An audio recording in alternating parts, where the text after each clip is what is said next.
starts live right now. 2 days and counting.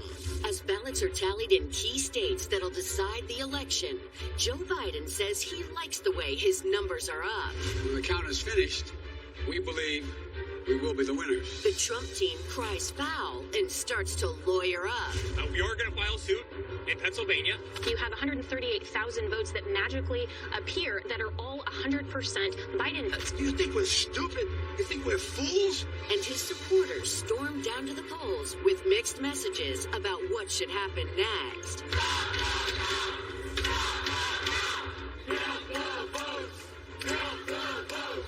Plus, Senator Amy Klobuchar is live to talk about how the Senate will respond to calls for a recount, or if the president refuses to accept the results. Now, let's get things started. Well, good morning and welcome to The View. It is 2 days after Election Day, and the votes are still being counted in key states of Arizona, Nevada, Georgia, and Pennsylvania, along with North Carolina. Results will be coming in any minute or days from now because the race is tight. And so I don't know about you guys, but don't you think that the news outlets, knowing everything that they knew, could have kind of done this a little bit differently, since he's been broadcasting for months that, he was going to challenge this? So don't you think they could have started the whole night by saying, now look, this is going to be really unusual.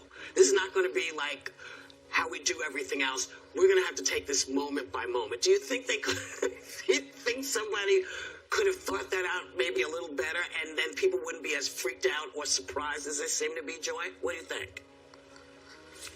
Oh, well, they're going nuts out there. I mean, the thing that gets me is that Trump is behind in the electoral voting.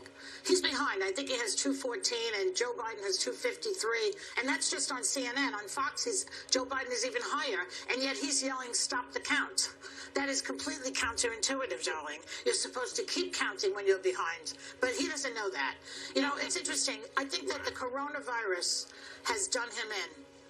I think this is such a disheartening, this election was disheartening in many ways because we see that half the country ignores the terrible things that he's done, for whatever reason. It's sad. But did they really? I feel good about it today. Yeah, I feel good about it today, though, because I feel that Biden is going to win. I think that he has the ability to get us back into the Paris Accord, to alleviate the tension with NATO and get rid of Russia, out of our backyard. Right. He can have a great cabinet. There are things that he can do. Right. And if Trump wasn't such a bad politician, I'm afraid he might have won in a landslide. That's what's scary. Because the coronavirus is really the reason he's not winning. Well, here's the other question. I mean, given all the information that came out of this, he made ground with his base. He got more black people. He got this. And then you see this other thing that says Joe Biden got more votes as a presidential candidate than any other person in history. Doesn't it make you wonder about all the information now that we've been hearing? I'm going to ask you that question, Sonny. Well, yeah, it's true.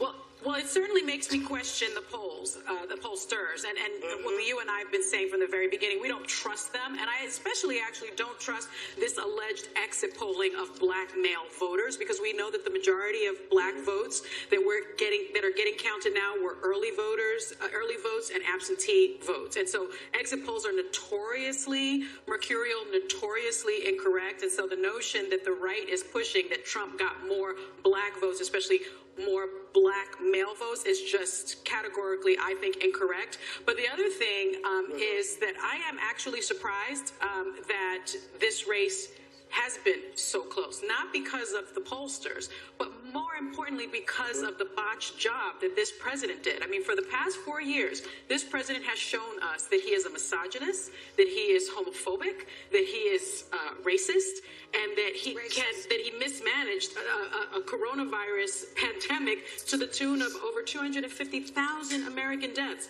Yet 50% of America saw all of that and looked the other other way to their brothers and their sisters and said, I'm going to vote for him anyway. And that is really disheartening, because for me, that means that you are selfish, right? I'm not going to say that 50% of Americans are racist and sexist and homophobic, but I will say that that tells me that they will look the other way to that kind of behavior, to the plight of their fellow Americans, if personally they feel that they are doing okay and that they will do better under that type of presidency. And that, I think, is despicable. It is un-American. Well, Sarah, as you're seeing the numbers sort of shift about how many people conclusions they threw out before they knew how the voting was actually going, does it change voting was actually going? Does it change some of what you've heard? Well, absolutely. Rahm Emanuel just said last week on our air that the three things you look for, and this is why we knew a blue wave was coming, was money, messaging, and math. The money didn't buy the victories they thought because the Democrats earned by a lot. The math didn't add up in the polls, and the messaging might have fell short. But I really actually disagree with Sunny. I felt a disheartening feeling when I looked at the map because of how red it was. But I think to automatically assume that half of the country is selfish, voting is a selfish thing. That's why we always say, we oftentimes assign people to groups. Like, if you're a woman, you should vote for Hillary Clinton. If you're black, we all vote one way. If you're Hispanic, we all vote. We don't. We vote for what affects our day-to-day lives. And Van Jones said back in 2016 when he went around the country, he talked about being with white voters that had voted for President Obama that were now voting for Trump. And he said he looked at them with a new set of eyes. They were voting on the economy because they couldn't put food on their table. And whether I agree with the economy being the reason to vote for Trump or not, that's their choice. That's their vote. And they're just as American as we are. They have a different viewpoint. That was the part that really shocked me on election night, is how different it was. The problem, Sarah, though, is that our very democracy is founded on the notion of a collective spirit. We the people, right? We the people, for the people, by the people. And unless you have that collective social contract, our democracy fails. So when you see 50% of the country just looking the other way at the plight of 50% or more of the country, at the plight of the LGBTQ community, at the plight of African Americans, at the plight of immigrants their children are being torn from them at the border, at the plight of people that are losing their spouses, their children, their brothers, their sisters from a deadly virus because this president could not control it because he lied to us. When you see that and you still continue to vote for yourself, I want to make sure. I want to get Anna in. I'm sorry, you guys. Okay, well, but I think this discussion that's going on between Sunny and Sarah is reflective of what we have been saying forever and ever, that black people are not a monolithic group. Hispanics are not a monolithic group. And look, I know that when you live in Miami, like I do, we think we are the center of the universe. But what happened in Miami, we were just 3% of the Latino population in the country. In Arizona, 700,000 Latinos showed up to vote, and they voted 75% for Joe Biden. So if Joe Biden pulls off Arizona, he owes it in no small measure to the Latino vote and the Latino support. And the fact that we're not monolithic is good for our communities. And I do think that this is now a 50-50 country. We see it everywhere. And look, people just have to be patient. There's incredible shrinking leads all over the place for Biden in Arizona, for Trump in Georgia. People need to take a chill pill. I'm feeling good today. I'm like Billy Joel, keeping the faith. I think it's just, democracy running its course. We are seeing transparency, and I think it's a good thing. This is not all, the extraordinary criminal thing that the Trump people are trying to make it out to be. This is how it usually works. Exactly. And Sarah, I'm going to come back and let you finish your thought. I didn't mean to knock you off, but I knew I had to get Anna in. But when we come back, we'll finish your thought with Sarah, and then we'll move on. We'll be right back.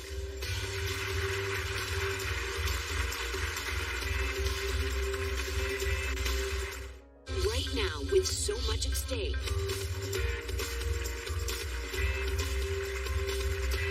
Welcome back. Sarah, I cut you off. What were you about to say? Well, I was going to build off what Sunny was saying. A lot of the reasons that are at the top of my list of things I vote for are women's right to choose, LGBTQ, the environment, which always puts me mostly voting for Democratic candidates. But I have the privilege of doing that because I don't work check to put food on the table for my family. I don't battle every day losing my job or trying to get back to work or have health care. And I look at the empathy I expect in my causes. I look at people and say, how could you want to violate my body but protect your weapons in the Second Amendment? And I go into that. But we can't expect empathy if we don't give it as well. People were raised in different places. They have different things at the top of their ballot that they're voting for. And I think when we start conversations, which, Sunny, you clarified, you said, I'm not calling them racist. I'm not calling them sexist. I'm not calling, but you say they're turning their cheek. A lot of people online went as far as to say, wow, half the country is racist. Half the country is this. When we start conversations, which you did not, I'm just clarifying, but when we start conversations assigning those broad strokes to anyone that is other than us, it's not going to lead to a productive conversation. It's going to keep people at opposite ends of the spectrum and the dining room table until we figure out a way to have a healthier conversation about these differences. But I think that conversation does have to be an honest one.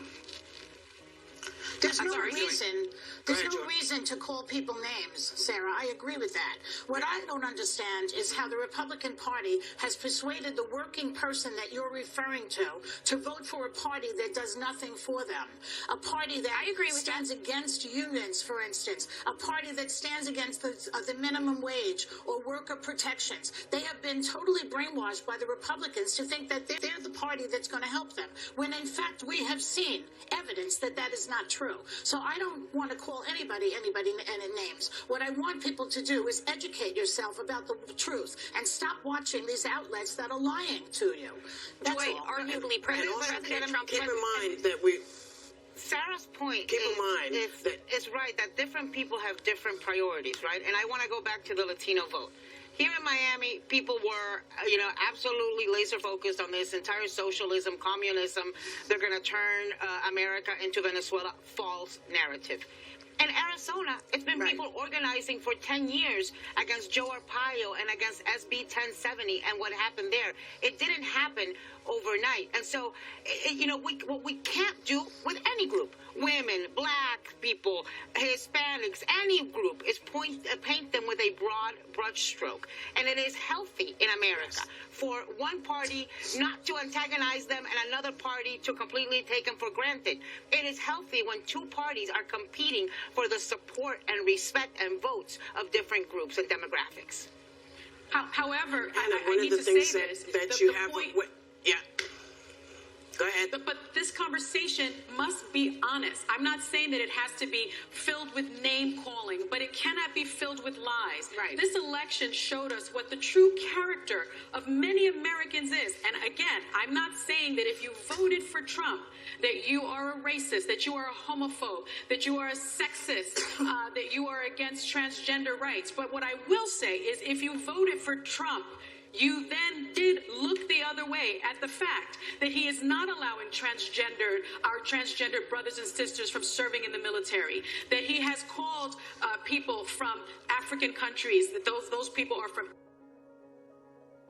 slandered women, that he has done all of these terrible things, and he has separated children from their families. If you voted for him, then all of those things are okay with you because of your own personal circumstance. And that is the discussion that has to be had. That is an honest discussion. Well, here's the other part of that discussion. Right. The numbers that we have seen don't say that it's 50%. Those numbers that we have seen coming in, those numbers where people have said, well, he's built his base bigger. Those numbers that say, more black people have voted for it. Those numbers don't seem to now add up to that equation. And that was the question. Now that these numbers seem to be going in different directions, some numbers are not changing at all, but some are. Does that change how we are, or we should be talking about the country, since it seems like Joe Biden got, again, more votes than any other person in the history running for president? What does that say? Does that say, hey, there's more going on? Yes. That's my point, that there's more going on than we thought, because we were given a narrative that changed. For the next 20 years, sociologists and political scientists are going to try to figure this out, because this is a very interesting year we're having right now. A very interesting 4 years in this country. Well, in the meantime, let's focus on the next 20 hours. A lot of people need to have a lot of people in this country need to have a come to Jesus moment and look in the mirror and see what they did. She's right about a lot of it. Again, we don't call people names, but look in the mirror and say, did I vote because of my pocketbook? And did I ignore the fact that children are being separated from their parents? Did I vote because of I don't want black people moving into the suburbs, and ignore the fact that black people are always behind the 8 ball in this country and can't get a leg up because of my votes? People have to look in the mirror. She's right. And there you have it. We'll be right back. Next, Senator Amy Klobuchar is live to talk about whether she thinks the president's numbers going up with minority voters, Democrat dominance going down in the House, and the GOP holding control of the Senate should be a wake-up call for her party.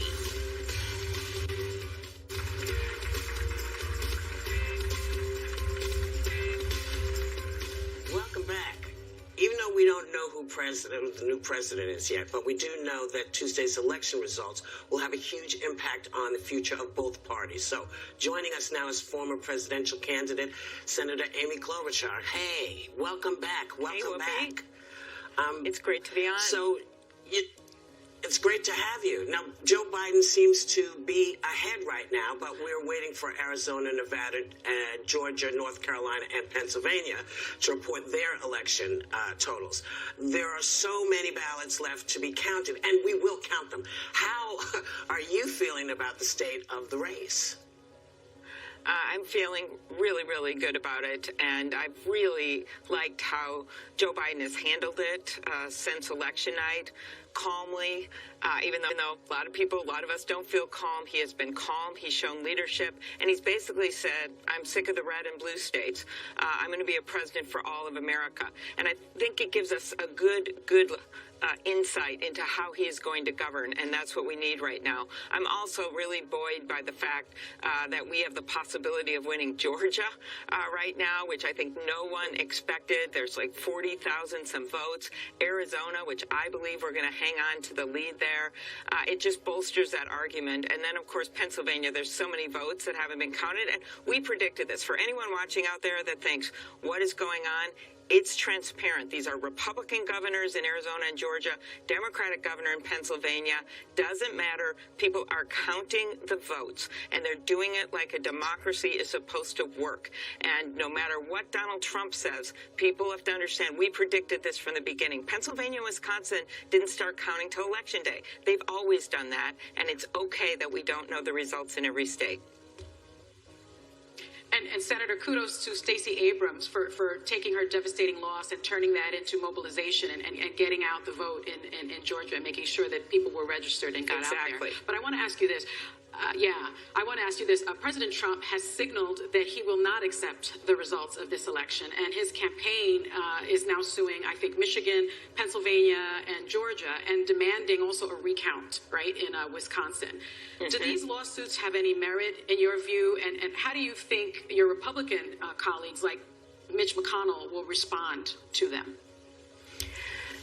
First of all, I don't think they have merit. I love the Wisconsin story because when Donald Trump won in 2016, it was by about the same margin, and he sure wasn't saying they should stop counting the votes back then. You have Scott Walker, the former Republican governor of Wisconsin, basically saying it's futile to bring this lawsuit in Wisconsin. You have Mitch McConnell saying that all the votes should be counted. Those were his words, not mine. So, of course, the president is having Rudy Giuliani hang out ominously outside of Philadelphia counting places, and they've sent protesters to Arizona. I don't think we should be surprised, but I think what we should be so grateful for is that we have the highest voter turnout. That Joe Biden and Kamala Harris are on their way to having the highest number of votes ever in the history of America in the middle of a pandemic for a presidential ticket. I think that means a lot for this country as we move forward. Indeed it does. And you mentioned Mitch McConnell. I'll throw in Lindsey Graham there, too, because they both won their Senate seats after being, Trump sycophants and enablers, as far as I could tell. So that clearly worked for them. They didn't go up against him at all, and it worked for them. So I guess that. So what do you say about Trumpism then? It seems to be something that's going to be with us for a while. We're going to have to exercise it somehow. I think it's going to be on all of us. It's going to be very strange for a lot of Americans to wake up every morning and not have a mean tweet and not have the drama and be able to have your kids watch the president on TV, whether you agree with everything he says or not, to have an African-American vice president. This is all in our future.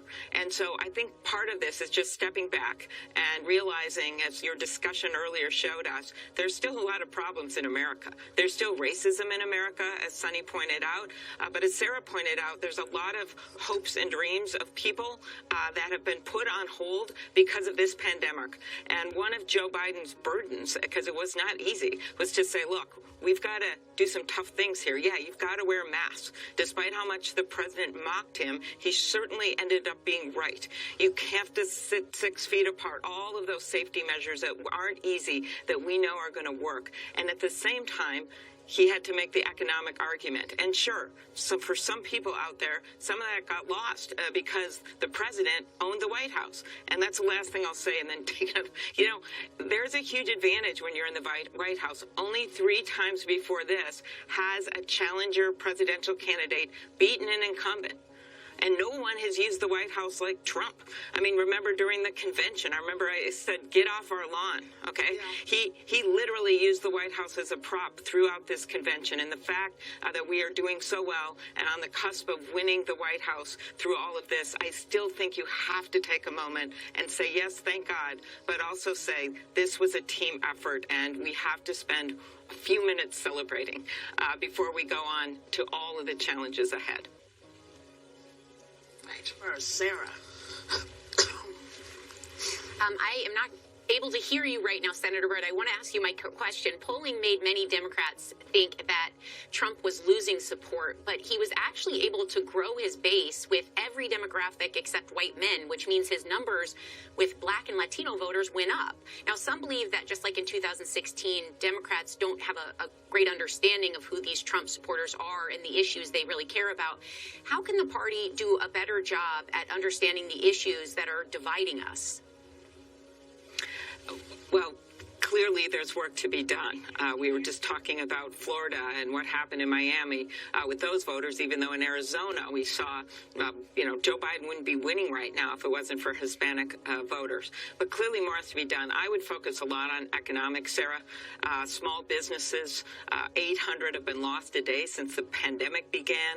The fact that people still are having trouble paying back their student loans, all those issues we had before the pandemic are still there. In fact, it's put a big magnifying glass on them. Child care. It's been really hard, and it's hard then in the middle of this coronavirus to have people here, we've got to get this coronavirus under control first and then move on. We're going to have to do both things at once. And while we may not be running the U.S. Senate, which I don't rule out, we've got it looks like possibly 2 recounts in Georgia, and have already our 1 seat up here with what's been happening, and 2 when you add in Mr. Kelly, who's going to be a great senator from the state of Arizona, and Hickenlooper.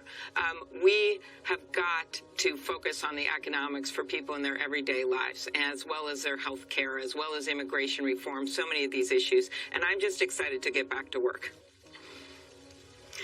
Well, hold on. Don't go yet, because we have more to talk to you about. We'll be right back.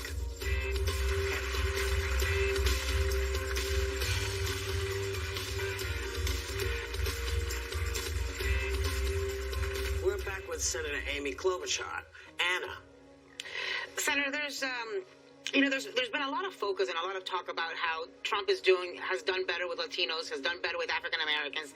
I think we've lost the fact that if Joe Biden wins Pennsylvania, it's because of black vote. If he wins Arizona, it's because of the 75% support of Latino vote. In Wisconsin, 135,000 Latinos voted and gave him 70+ support. So I'm, and there's stories that I think we're missing. We just elected a Latino senator. Nobody's talking about that. Yeah. We, Latino vote. New Mexico. Exactly. Yeah. 12 Republican women were just elected. In 2018, it was 1. So what are the storylines that you think have been lost in the midst of, the recount drama, which, of course, has got us all obsessed and on the verge of a nervous breakdown? Remember, patience. I know that's not your middle name, Anna, but we knew this was going to take a while to count, and I just love the way Joe and Kamala are leading us through that. But as for the untold stories, just what you said, when you look at what's happening in Georgia, that's because of changing demographics there. That's because of the work Stacey did to make people step back and think, wait a minute. And we now are looking at maybe not just one runoff in January, and I just spoke to Reverend Warnock this morning. He gave me a call, and possibly 2. Then you go over to Arizona, where the Hispanic population is now nearly 1/3. It's over 30%. There is just no way those changes would be happening, and that we would see a Democrat potentially winning the presidential as well as both Senate seats, Senator Sinema and now what will be Senator Kelly. This would not be happening if it wasn't for the changing demographics. And then, as you noted, in Detroit, in Milwaukee, in Philadelphia, the African-American turnout was key. And then finally having a African-American vice presidential candidate. So to me, this means just really exciting things for the way our country is changing and the way our politics is changing. But of course, that has to be accompanied by policy changes as well. And then I think, don't forget the blue wall and what happened in Pennsylvania, Wisconsin, Michigan, Minnesota. So many people had thought it was going to be impossible to bring that back after Donald Trump went and won a number of those states and came close in mind. Major changes is what you're seeing, that we have Democratic governors there now, and that was the precursor to the wins for Joe Biden in 2020. One of the things that I'm really looking forward to is a new cabinet. I really would love to see. I think Joe Biden will surround himself with smart people like you. But I read, or I think it's a law, that the Senate has to approve cabinet members. And Mitch McConnell has already said that he's not approving anybody who's not, exactly how he wants it. They can't be too radical left. So that leaves out somebody like maybe Elizabeth Warren, because of her economic ideas are a little bit what they think are left. And maybe even Stacey Abrams. Now, Trump didn't seem to pay attention to what Mitch McConnell wanted when he came to his cabinet. Will Joe Biden be able to do the same? He can always say it's a temporary position, right? Something. What can he do?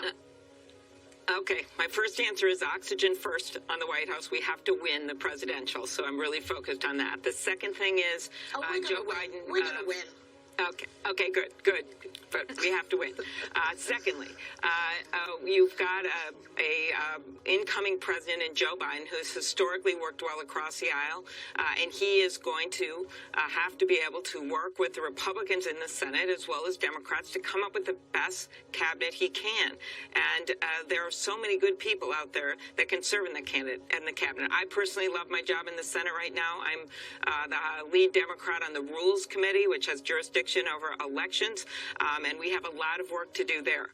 But there are good people to serve in the cabinet, and so let's give him the opportunity to name those people to get that cabinet going. As you mentioned, Joy, right now the president, we have seen so much turnover on the cabinet. We have seen people who actually try to be independent who get thrown aside. We see people who are sycophants to Trump who stay there. And Joe Biden is going to have the best people in the country serving around him to get through this pandemic and out the other side. And it's also going to be a diverse cabinet. He has pledged that. And I'm just excited to see who he puts in place. Okay. And it might have to be a cabinet that has a lot of Republicans in it, too. It could be, you don't know. But first things first, we have to win. We have to win first. So, exactly. Senator Klobuchar, come back anytime. Come back anytime. Okay. It's a pleasure talking to you. All right. You guys are great. We'll Keep be up right the back. good talk. Thank you.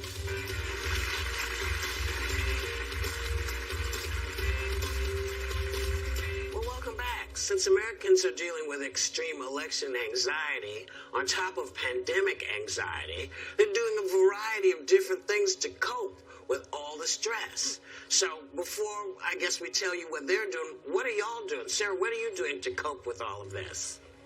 When we've been having little dance parties at night, the one thing kids do better than anyone else is stay present. And I find my anxiety runs rampant when I watch TV or get in my own head and start to check things off or, fear the unknown. But kids are present all the time. So getting them dancing and laughing and videoing that and getting on with the grandma and grandpas and showing them, there's a simplicity and a hopefulness in those moments. So that's our go-to. What about you, Anna? What are you doing? Whoopi, I'm a Latina woman from Miami. I'm embracing the anxiety, okay? I don't want to distract myself from the anxiety. I want to stay up. I want to drink Cuban coffee. I want to drink wine. I want to be nervous. I want to be watching John King on the Magic Wall and trying to keep up. I mean, I'll take brief breaks to feed Al and walk cha-cha and, occasionally shower and groom. But other than that, give me all the anxiety you can hit me with, please. I will distract myself after the counting is done. It's done. What about you, Sonny? What's your escape? Anna and I are on the same page here. I'm watching John on the Magic Wall. I mean, he has not moved for like 7 hours, 8 hours. He hasn't taken a seat. I'm cooking a lot. I don't think I've cooked so much arroz con calamare for years. I mean, I've eaten rice and beans and pasta more than ever, and had red wine while watching the election results come back. I mean, I can't take myself away from it, but I am eating. Right. What about you, Joy? What about you, Joy? What you doing? Well, I'm putting up Christmas decorations. Yes. Yes. And so what's interesting this year? To be doing. Yeah. Why? Isn't it interesting that this year, can Fox actually have a war on Christmas when Melania had that thing that came out about, it's going to be hard for them to say that there's a war on Christmas when it's right in the White House. Joy, so somebody sent me... I love Christmas. I love Christmas. Those balls are going up there today. Joy, somebody sent me an ad for 2020 themed Christmas ornaments, and I'm like, are you freaking kidding me? Are you freaking kidding me? You think I'm gonna put masks on my Christmas tree? I'm going back to balls and angels. Thank you very much. Yeah, that's it. Yeah. Listen, I had to take everything off the side. I had to remove everything. I'm telling you, I had to take everything that was on the side. I had all bottles of stuff, things rolled up. I had to move everything. They said I could not show you what I'm doing to cope. I'm just saying, I'm not allowed to show you. What but it's legal now. It's literally right here, right next to me. It's right next to me. But putting up Christmas ornaments is a really good thing. A lot of people are doing it. And you know what's happening? What's Mariah Carey's song, All I Want for Christmas, is climbing in the charts again because people are so ready for something wonderful. And if you haven't read her book, grab her book, turn the record on. It's amazing. Say what? Someone just yelled in my ear, whispered in my ear, but I assume that's because they want me to stop talking. Okay, we'll be right back.